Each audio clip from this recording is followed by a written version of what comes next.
In this video, we'll be going over the sound design and implementation in the game Legend of Zelda Breath of the Wild. I made this video because I wanted to bring attention to the audio in the game to maybe help game developers implement better sound design into their games. There may be some spoilers in this video, like showing weapons throughout the game, ways to kill enemies, and cutscenes that are notable for their sound design.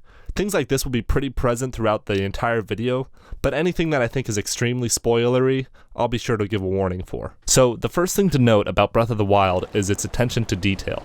If you've watched other reviews and comments about the game online, you'll see that most people talk about how polished it is, and I feel that the sound design does not fall short in this category by any means.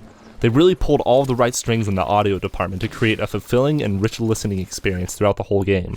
With both sounds and music, they were able to create an emotion within the player, whether it's satisfaction, excitement, or fear. We'll first talk about some music implementation Nintendo did in Breath of the Wild.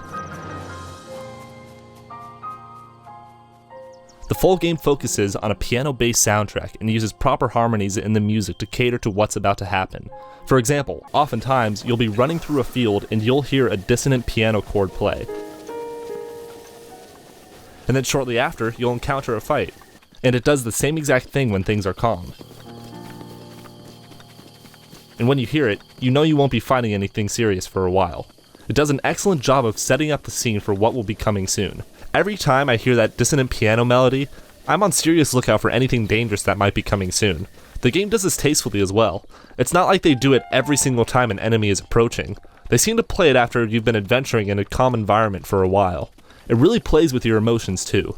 It's like the game classically conditions you to get nervous every time you hear the dissonant piano chords play, and to feel calm when you hear the calm ones. This is definitely just the music itself taking its normal effect on your emotions in the game, but once you start to catch on to the fact that the music is actually planned out to be played before these instances, the emotional effect intensifies. Breath of the Wild plays music pretty sparingly as well, at least in comparison to other Zelda games. You can go for 10 to 20 minutes without music when you're wandering around without encountering any enemies. Don't get me wrong, in previous Zelda games I loved having constant music being played. I can literally listen to the ocean theme in Wind Waker on loop forever, and it fits the world of the game incredibly well. It's a song that just screams adventure when you hear it. But when you're wandering for a while in Breath of the Wild, the game just lets you sit in the environment of the game. There's no music to manipulate your emotions at all. They just leave the game to be interpreted by your mind how it wants it to. And I think that's a pretty cool idea. I thought it was also cool how they added a waveform in the bottom of the screen so you can tell how loud you are being. In the game, you can sneak up on enemies and bugs, and the waveform in the bottom of the screen will actually respond to how much sound Link is making. And in Breath of the Wild, you can actually wear different armors or clothes to change how stealthy you are, and the waveform actually changes accordingly. One of the more subtle things I noticed in the game that I thought was pretty cool was when you start sneaking, the game actually turns down the volume of the music, and turns up the sound effects.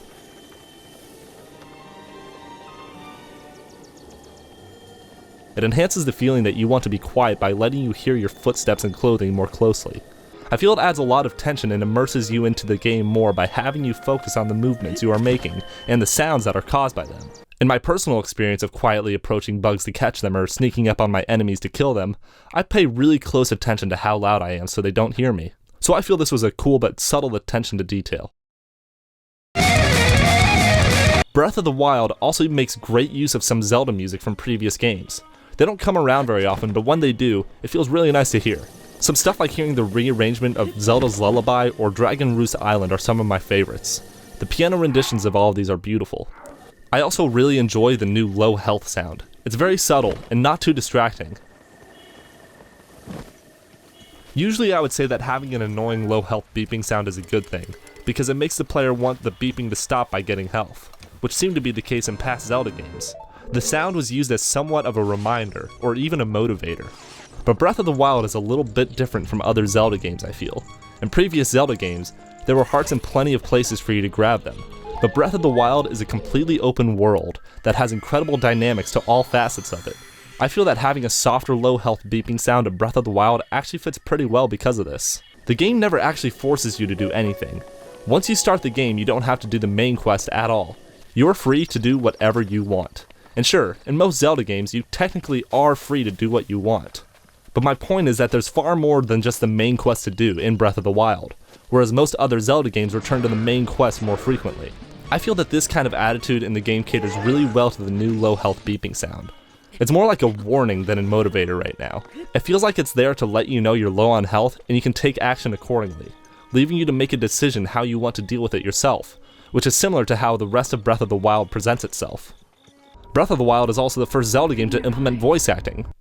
In a while. Great! I can't wait to bomb some dodongos! Voices in games can be incredibly difficult. They are incredibly dynamic and can add incredible polish to a game that no other sound can make. It can offer a unique personal aspect to the story of the game for a player to connect with.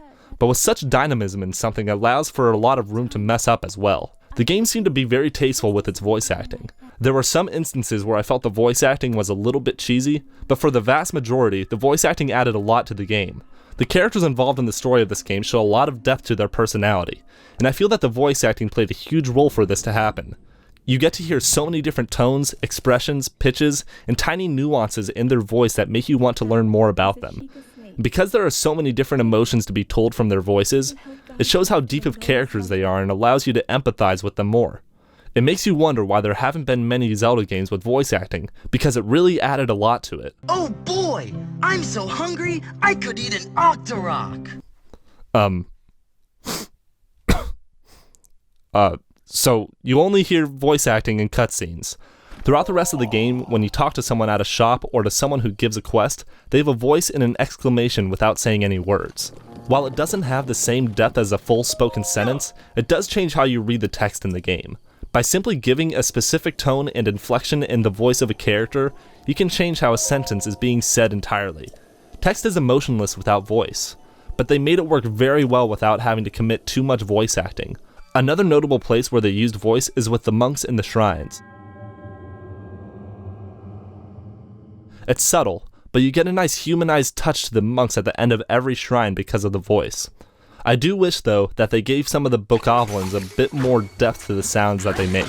I think Breath of the Wild went far and beyond the scope of what most games would do with their sound design, but they don't seem to have a huge variation in the bokoblin sounds. The bokoblins are the most common enemies in the game, and you fight them a lot. I can't tell you how many times you hear this sound when they die. It's not a matter of sound design being annoying, because it's not at all. It just feels that it would have been good to add some more variation.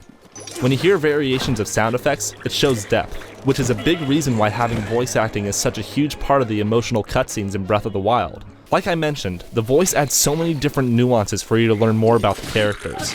I just think it would have been cool if the bokoblin showed a little bit more depth, so you could learn a little bit more about them. As mentioned before, the game puts a lot of attention to detail in the sound design.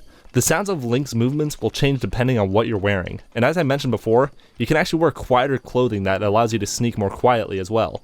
Link also has different sounds depending on what surface you step on. It makes sense that stepping in grass and stepping on concrete would make different sounds, but it's actually not very common in most video games. The programmers had to implement a whole system for the different terrains that take place for a certain sound to play when Link's feet hit it. And with a game as big as Breath of the Wild, that sounds like a lot of work. This kind of attention to detail can go a long way with how your player understands the world of your game. Breath of the Wild also displays a noticeable use of sound dynamics. Sound dynamics are basically the loudness and softness of volumes of different sounds throughout a game. For example, in Breath of the Wild, bigger swords like claymores have a louder sound while smaller swords, like broadswords, make a quieter sound. The differences in volume between these loud and soft sounds is called dynamics.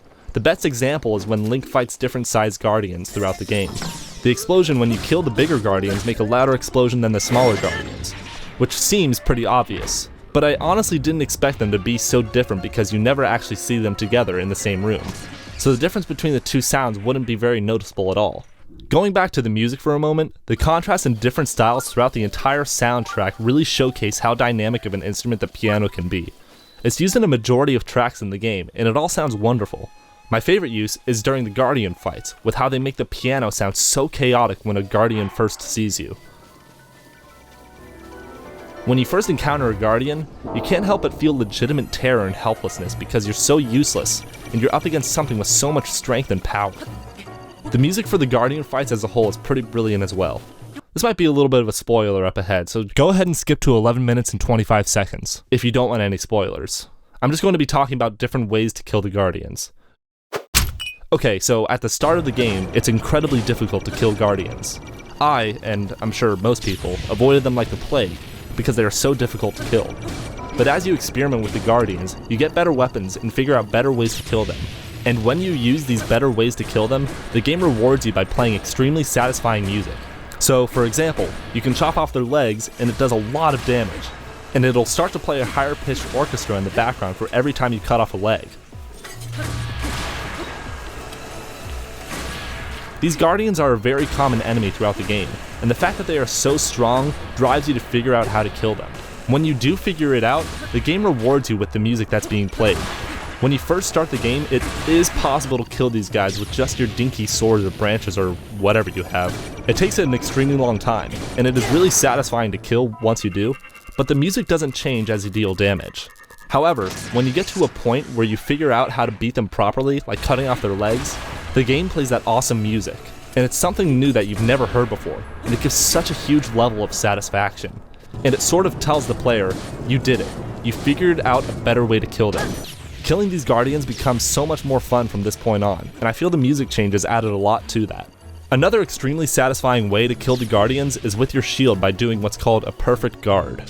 When you use this against the Guardian's laser, you can deflect the laser back at them and they take a ton of damage. It slows down time for a moment and adds a lot of reverb and echo to the sound.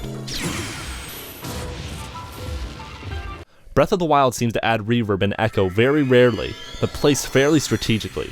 Anytime that there is anything that is otherworldly or out of the ordinary, they seem to add it. For example, when you find a new Sheikah tower, there is a ton of reverb and echo that's used on the sound that plays.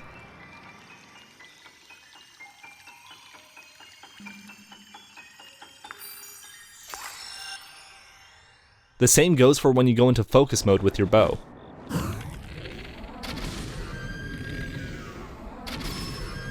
With a lot of games, it's extremely easy to get sucked into the trap that everything sounds good with reverb and echo, but Breath of the Wild seems to do a good job with only using it on special sound effects. The echo and reverb makes sounds appear to be a lot bigger than they actually are, and helps immerse the player into the game a bit more. It's a nice touch. Breath of the Wild has gotten praise on all facets of the game from review sites, and I feel it's really well deserved. It's easy to say that they clearly put a lot of time and love into it. The level of polish that they added to the game is really impressive. I've watched a few videos on Breath of the Wild, and they've talked about even going as far as making sounds for bokoblins picking their nose by sticking a finger in a wet hot towel and twisting it around. That's some extreme attention to detail. Nintendo has some of the most recognized themes and sounds in the entire world, and it's great that they were able to show what they know by creating a beautiful soundscape for Breath of the Wild. You must die!